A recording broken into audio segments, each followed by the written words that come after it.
Hello everyone, welcome to our YouTube channel target for IQ. देखिए, इस video में हम डिस्कस करने वाले हैं एविडेंस एक्ट के मोस्ट इंपोर्टेंट एमसीक्यू।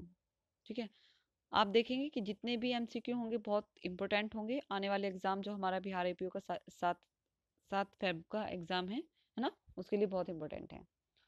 तो चलिए स्टार्ट करते हैं। सबसे फर्स्ट क्वेश्चन है और मेन क्वेश्चन भी है कि इंडियन एविडेंस एक्ट जो है 1872 का प्रारूप को किसने तैयार किया था, है ना, किसने बनाया था। तो किसने बनाया था ये? सी स्टीफन ने। किसने? जेम्स स्टीफन ने ये बनाया था। क्लियर है? अभी तत्पश्चात सर जेम्स फिटेस जेम्स जो भी है वोटेवर, लेकिन जो हमारा ऑप्शन जो आता है वो आता है सर स्टीफन के बारे में ही आता है। क्लियर? तो याद रखना है। इसके बाद साथ में ही कुछ एडिशनल बातें कि भाई देखिए 15 मार्च 1872 को ये क्या हुआ? इनेक्ट हो गया था, है ना। और इनफोर्स में कब आया? इनफोर्स में आया 1 सितंबर 1872 से। ये दोनों पॉइंट भी बहुत अच्छे से याद रखिएगा। नेक्स्ट क्वेश्चन देखिएगा। कह रहा है कि जो इंडियन एविडेंस एक्ट है उसके वो जो बेस है, इंडियन एविडेंस एक्ट का जो बेस है ना, वो उसके निम्नलिखित सिद्धांत है, निम्नलिखित थ्योरी है। अब थ्योरी देख लेते हैं कौन कौन सी है। तो सबसे पहले जो कह रहा है कि साक्ष्य क्या होना चाहिए? फैक्ट एंड इशू और रेलिवेंट फैक्ट तक ही सीमित होना चाहिए। बिल्कुल करेक्ट बात कह रहा है भाई। ठीक है, फिर कह रहा है कि अनुचित साक्ष्य को ग्रहण नहीं किया जाना चाहिए। हियर से जो एविडेंस होता है उसे ग्रहण नहीं किया जाना चाहिए, बिल्कुल। क्योंकि सेक्शन 60 में साफ साफ क्या कहा गया है कि मौखिक साक्ष्य सदैव प्रत्यक्ष होना चाहिए। मान लिया किसके एक्सेप्शन है? रेजिस्ट्री है ना। सेक्शन हमारा 32 इसका एक्सेप्शन है, कन्फेशन इसका एक्सेप्शन है। लेकिन फिर भी जो नियम है, नियम यही कहता है कि अनुचित साक्ष्य को ग्रहण नहीं किया जाना चाहिए। फिर इसके बाद में कह रहा है कि सभी मामलों में सर्वोत्तम साक्ष्य ही पेश किया जाना चाहिए। तो उपयुक्त सभी सारे सिद्धांत रेलिवेंट होंगे, मान्य है। नेक्स्ट है कि निम्नलिखित कथनों में से सत्य कथन है। क्या सत्य कथन है? साक्ष्य विधि एक प्रक्रिया विधि है, बिल्कुल करेक्ट है। साक्ष्य विधि एक पूर्ण संहिता है, बिल्कुल करेक्ट है। साक्ष्य विधि भूतलक्षी प्रभाव रखती है। प्रोसीजर लो है तो प्रोसीजर लो भूतलक्षी प्रभाव रखता है, आप सभी को पता है ये, है ना। उपयुक्त सभी हमारा आंसर होगा। नेक्स्ट क्वेश्चन है कि खोजी कुत्ता जो डॉग ट्रैकिंग स्नीफर डॉग के साक्ष्य के संबंध में सत्य कथन क्या है? कह रहा है कि कुत्ते द्वारा खोजा गया साक्ष्य ग्राह्य होता है, लेकिन आमतौर से अधिक वजन का नहीं होता, है ना। कि आमतौर से अधिक वजन का नहीं होता, मतलब केवल उस पर ही विश्वास करके किसी को हम सजा नहीं दे सकते। क्लियर है? सही है हमारा फर्स्ट। फिर कह रहा है खोजी कुत्ते की गतिविधियों से संबंधित साक्ष्य ग्राह्य हैं क्योंकि इसकी विश्वसनीयता उन व्यक्तियों की परिसाक्ष्य की ग्राह्यता पर निर्भर करती है जिन्होंने कुत्ते को साधा हो और उसकी गतिविधियों एवं आचरण को देखा हो। तो हमारा उपयुक्त ए और बी दोनों सही है। नेक्स्ट है कि मोटिव, मोटिव का जो साक्ष्य है वो कहाँ पर रेलिवेंट होता है? तो भाई देखिए जो मोटिव जो है, मोटिव कहाँ पर रेलिवेंट है? हमारा मोटिव रेलिवेंट है हमारा सेक्शन 8 में। क्लियर? कहां पर है? सेक्शन 8 में रेलिवेंट है। ठीक है, इसके बाद में है, देखिएगा ध्यान रखिएगा, साथ साथ में सेक्शन 6 किसके बारे में बात करता है? रेस्ट के बारे में बात करता है। सेक्शन 9 किसके बारे में? कि पुनः स्थापना स्पष्टीकरण के बारे में बात करता है। सेक्शन 8 हमारा हेतु के बारे में बात करता है और सेक्शन 7 हमारे अवसर हेतुक, है ना, ओकेशन रिलेटेड बात करता है। नेक्स्ट है कि अभियुक्त का बुरा सील कब सुसंगत होता है? तो कब सुसंगत होता है? जब अच्छे सील का साक्ष्य दिया गया हो, जब किसी व्यक्ति का बुरा सील स्वयं विवादक हो, पूर्व दोष सिद्धि की गई हो, उपयुक्त सभी, है ना। तो ये सभी क्या होंगे? इन सभी कंडीशन में क्या होता है कि बुरा सील सुसंगत होता है। क्लियर है? जब है क्या, बुरे सील का व्यक्ति है लेकिन उसने अच्छे सील का साक्ष्य दे दिया, है ना, तो क्या देंगे? बुरा सील का साक्ष्य दे सकते हैं। जब किसी व्यक्ति का बुरा सील स्वयं ही विवादक हो तब भी, और पूर्व दोष सिद्धि की गई हो तब भी। नेक्स्ट है, अब देखिएगा इसी वाले सेक्शन को आप सेक्शन अच्छे से देख लीजिएगा। 52, 53, 54 एंड 55। 52 की सिविल कार्रवाइयों में कोई भी सील का साक्ष्य नहीं दिया जाएगा। 53 कहता है कि अच्छे सील का साक्ष्य दिया जा सकेगा, है ना, आपराधिक कार्रवाइयों में। फिर कहता है 54 की उत्तर के सिवाय बुरे सील का साक्ष्य नहीं दिया जाएगा। अब वो कह रहा है कि अच्छे सील का व्यक्ति है लेकिन आंसर में दे सकते हैं कि नहीं सर ये तो बुरे सील का है। क्लियर है? और 55 किसकी बात करता है? कि साधारण ख्याति और स्वभाव इत्यादि की बात करता है सेक्शन 55, और बात बताता है कि भाई दीवानी मामलों में जहां पर नुकसानी की बात की गई है वहां पर सिविल मामलों में भी क्या दिया जा सकता है, सील का साक्ष्य दिया जा सकता है। क्लियर है। नेक्स्ट है कि स्वीकृति के संबंध में असत्य कथन है। क्या सत्य कथन है? स्वीकृत या स्वीकृत विषयों के निश्चयात्मक सबूत नहीं है, बिल्कुल सही है ये तो। स्वीकृत या विबंध कर सकते हैं, ये भी बिल्कुल सही है। कहां पर कहा गया है? सेक्शन 31 में कहा गया है ना। स्वीकृति तथ्यों को साबित करना आवश्यक नहीं है। वादी द्वारा की गई स्वीकृति सहवादी के विरुद्ध भी सुसंगत होती है। तो क्या ये बात सही है? ये बात बिल्कुल गलत है। वादी द्वारा की गई स्वीकृति नहीं बल्कि सह स्वीकृति सहवादी के विरुद्ध सुसंगत हो सकती है। नेक्स्ट है कि दस्तावेजों की अंतःवस्तु साबित की जा सकेंगी। सेक्शन 61 में लिखा हुआ है कि दस्तावेजों की जो अंतःवस्तु होंगी वो प्राथमिक साक्ष्य द्वारा या द्योतक साक्ष्य द्वारा साबित की जा सकती हैं, है ना। 62 में प्राथमिक साक्ष्य और 63 में सेकेंडरी एविडेंस के बारे में बात की गई है।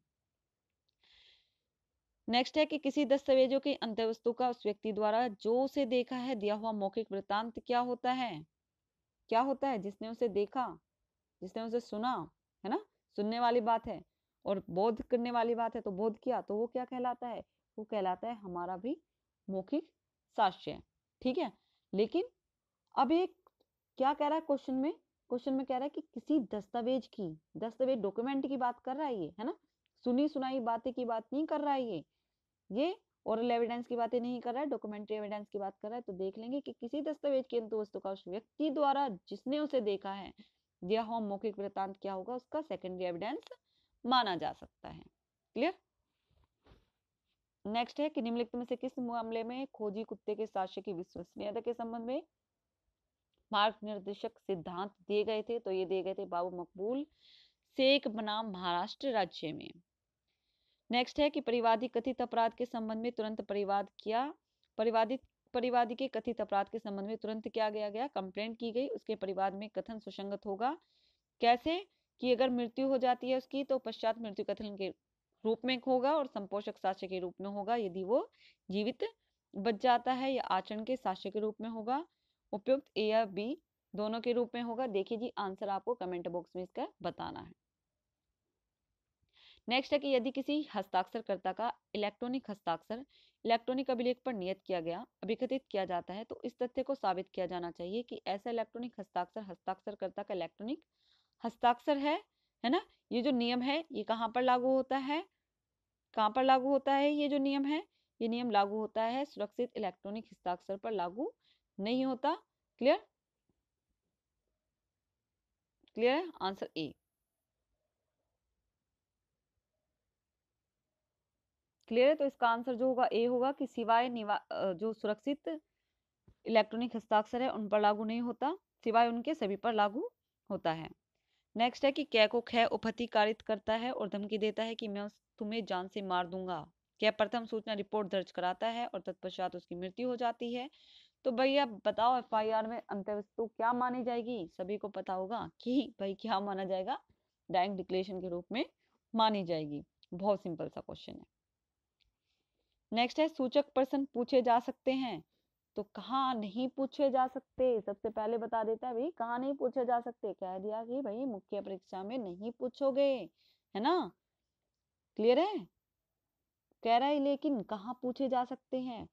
तो कहता है कि प्रति परीक्षा में तो पूछ सकते हो, और मुख्य परीक्षा तथा पुनः परीक्षा में जब तक विरोधी पक्षकार द्वारा आक्षेप नहीं किया जाता, मतलब अगर वो मना कर देता है लेकिन न्यायालय अनुमति दे देता है, ठीक है, तब तो पूछ पाओगे, लेकिन अदरवाइज नहीं पूछ सकते, प्रति परीक्षा में ही पूछ सकते हैं।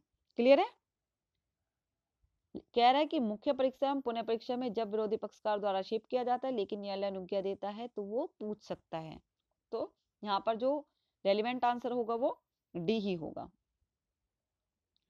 नेक्स्ट है कि न्यायालय द्वारा साक्षी से पूछे गए प्रश्नों के उत्तर की प्रति परीक्षा कोई पक्षकार कब कर सकता है? कह रहा है कि न्यायालय द्वारा साक्षी से पूछे गए प्रश्नों के उत्तर की प्रति परीक्षा कोई पक्षकार कब कर सकता है? तो केवल तभी कर सकता है भाई जब न्यायालय क्या दे दे, उसे परमिशन दे दे। क्लियर। नेक्स्ट है कि विधि द्वारा अपेक्षित अनुप्रमाणित दस्तावेज को निष्पादन साबित किया जाना आवश्यक है। कम से कम कितने साक्ष्यों को बुलाकर? कम से कम एक अनुप्रमाणक साक्षी को बुलाया जाना आवश्यक होगा, है ना।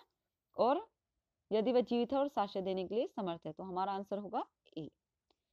नेक्स्ट है कि जबकि कोई पक्षकार किसी दस्तावेज को पेश करने से इनकार कर देता है जिस पेश करने की सूचना मिल चुकी है, तत्पश्चात वो उसी दस्तावेज को साक्ष्य के रूप में उपयोग में ला सकता है। कब ला सकता है? जब वो अपोजिट पार्टी से परमिशन ले ले भाई पहले, या न्यायालय का आदेश प्राप्त कर ले। क्लियर? नेक्स्ट देखिए, वृत्तिक संसूचना निम्नलिखित में से किस पर लागू नहीं होती? तो किस पर लागू नहीं होती? द्विभाषी पर लागू होती है, वकील के लिपिक पर, वकील के सेवक पर लागू होती है। किस पर लागू नहीं होती? वकील की पत्नी पर लागू नहीं होती। Answer D. नेक्स्ट है, विबंधन किन मामलों में लागू होता है? जो स्टॉपल वाला पार्ट है हमारा, चैप्टर कौन सा है? चैप्टर है 8, है ना? तो कहां पर लागू होता है? सिविल कार्रवाइयों में लागू होता है। नेक्स्ट है, सूची 1 को सूची 2 से सुमेलित करना है। धारा 113 क्या है? किसी विवाहित स्त्री का आत्महत्या को दुष्प्रेरण की अवधारणा के बारे में बात करती है। 113 क्या है? दहेज मृत्यु के बारे में बात करती है। 114 क्या है? तथ्य की अवधारणा के बारे में सॉरी 114 जो है तथ्य की अवधारणा के बारे में बात करती है, और 114 क्या जो है वो रेप के लिए कुछ अभियोजनों में सम्मति होने की अवधारणा से रिलेटेड है। क्लियर? तो हमारा आंसर क्या होगा? हमारा आंसर जो होगा भाई वो होगा ए। नेक्स्ट देखिएगा, कह रहा है कि 5 वर्ष से पुराने इलेक्ट्रॉनिक अभिलेख के बारे में न्यायालय अवधारणा कर सकेगा कि इलेक्ट्रॉनिक हस्ताक्षर जो किसी व्यक्ति का इलेक्ट्रॉनिक हस्ताक्षर होना तात्पर्य है उसके द्वारा किया गया है, कि इलेक्ट्रॉनिक हस्ताक्षर जो किसी विशिष्ट व्यक्ति का इलेक्ट्रॉनिक हस्ताक्षर होना तात्पर्य है उसके द्वारा प्राधिकृत किसी व्यक्ति द्वारा इस प्रकार किया गया था। तो दोनों बातें क्या होंगी? प्रिज्यूम की जा सकेंगी। कमेंट बॉक्स में बताना है कि 90 और 90A किस टाइप की प्रिजम्पशन है, मे प्रिज्यूम या सेल्फ प्रिज्यूम। नेक्स्ट है, साक्ष्य अधिनियम में प्रार्थनाएं सुसंगत है। प्रार्थनाएं का नियम जो है वो कहां पर एप्लीकेबल होता है? तो सेक्शन 40 में। ठीक है जी। 40, 41, 42, 43, 44 बात करते हैं किससे रिलेटेड? न्याय से, ये जो निर्णय दिए गए हैं पहले उनसे रिलेटेड। नेक्स्ट है, अशास्त्रीय शूटिंग द्वारा बै की मृत्यु के कारण हत्या के लिए विचारित है। यह तथ्य कि ए लोगों पर उनकी हत्या के आशय से शूटिंग करने का अभ्यास ही था, आप सभी को पता होगा विसंगत होगा, नॉट रेलिवेंट। क्योंकि क्या कहता है? आचरण फैक्टिंग इशू से रिलेटेड होना चाहिए, है ना? ये नहीं है आप कोई भी नॉर्मल मामला लेके आ जाओगे। नेक्स्ट है कि क्या इलेक्ट्रॉनिक हस्ताक्षर उस व्यक्ति का इलेक्ट्रॉनिक हस्ताक्षर है जिसके द्वारा वह किया गया तात्पर्य है। न्यायालय क्या कर सकेगा? उस व्यक्ति या नियंत्रक या प्रमाणकर्ता प्राधिकारी को इलेक्ट्रॉनिक हस्ताक्षर प्रमाण पत्र पेश करने का निर्देश दे सकता है, या किसी अन्य व्यक्ति को इलेक्ट्रॉनिक हस्ताक्षर प्रमाण पत्र में सूचीबद्ध सार्वजनिक सूचना शब्द को प्रयोग करने में और उस व्यक्ति द्वारा किया गया तात्पर्य इलेक्ट्रॉनिक हस्ताक्षर को सत्यापित करने का निर्देश दे सकेगा। लास्ट क्वेश्चन है, देखिए, इलेक्ट्रॉनिक हस्ताक्षर के बारे में किसकी राय सुसंगत है? तो किसकी राय सुसंगत हो गई? प्रमाणकर्ता प्राधिकारी की, जिसने कि इलेक्ट्रॉनिक हस्ताक्षर प्रमाणित जारी किए हैं, उसी की राय क्या होती है? रेलिवेंट होती है। ठीक है, आंसर है हमारा A. Thank you so much.